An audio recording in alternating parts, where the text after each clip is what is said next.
have come to believe that in everyone's life there is one undeniable moment of change, a set of circumstances that suddenly alters everything.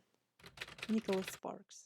We all are dynamic beings that move through life and touch it, sculpt it, and affect it as it moves through time.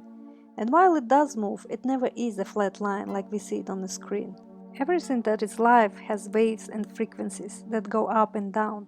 Life is not a static stationary, and there is no final static destination, except for death. There is no such thing as destination of ultimate happiness and comfort. There is always room to grow, and it is unlimited. On top of that, we really don't want to get comfortable, because as soon as we get comfortable and stop learning and growing, we start to degrade. This concept applies to everything. Our lifeline is never a flat line. It is either goes up when we learn, grow and improve, or down when we stop, when we become comfortable and static. People who are curious and constantly try new things, who never stop learning, growing and improving, over time improve their mindset, their attitude and overall quality of life. People who do not slowly and utterly degrade. Learning and growing means changing, and any change, even a good change, is difficult. Significant and unexpected changes are even more difficult. However, as much as we're afraid of changes, change and growth are almost synonyms. Change opens doors to new possibilities and new opportunities. Life is a process, and any process involves steps. So does change. Dr. Virginia Satir has developed a model of change where she underlines different stages of change.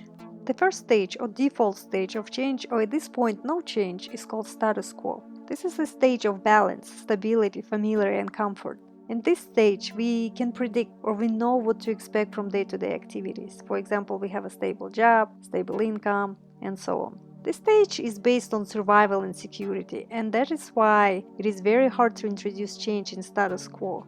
And in order to do so, it requires a foreign element. A foreign element is introduced in the form of a significant event or an awareness of some new information that you were not aware before. The second stage, called foreign element because it comes from the outside of your habitual bubble and shatters your familiar world. It is very common and natural for people to try to reject the foreign element and remain in the late status quo.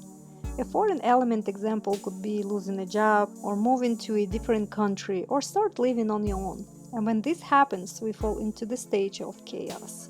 In the stage of chaos, you may find yourself in unfamiliar and unknown territory, and your life suddenly becomes unpredictable, with no familiar patterns or behavior.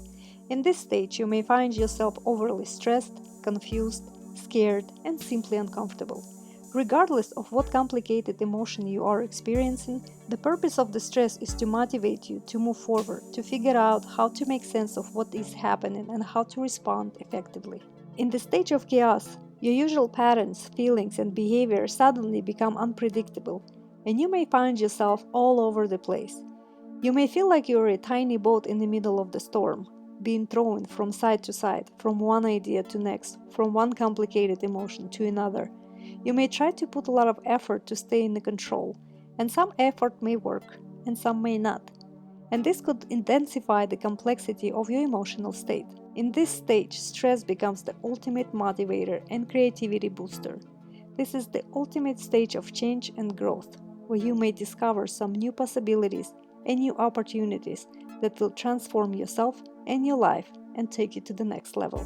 During this stage of chaos, you may have many ideas, and most of them most likely are going to be bad ideas, but there will be one that will actually work.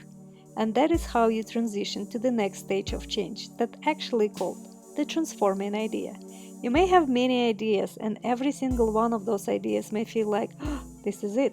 However, most of them won't work. That one idea will actually take you to the next level. This is maybe when you will have the aha moment, and everything will make sense, including the foreign element.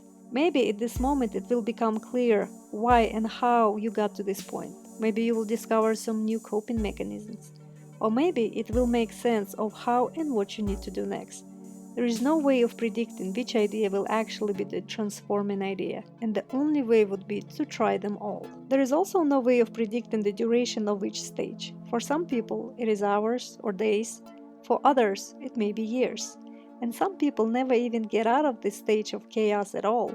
and for them, it becomes a lifelong process. However, the only way to get out of the chaos stage is to try new ideas. Once you find your aha moment, practice it and try to integrate it into your new life or behavior. The transforming idea is just an idea. Without trying it and practicing it, it won't get you anywhere.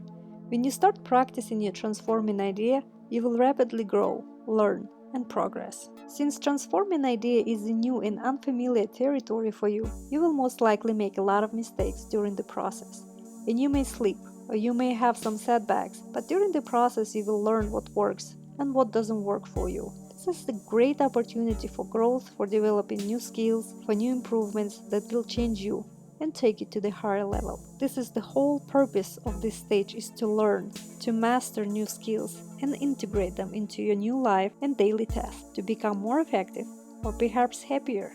And then it becomes a new status quo, where you may find yourself maybe smarter or stronger, more knowledgeable, confident, or more focused. This new skill that you have just acquired eventually will become second nature, and newness will fade away and a new status quo will take place.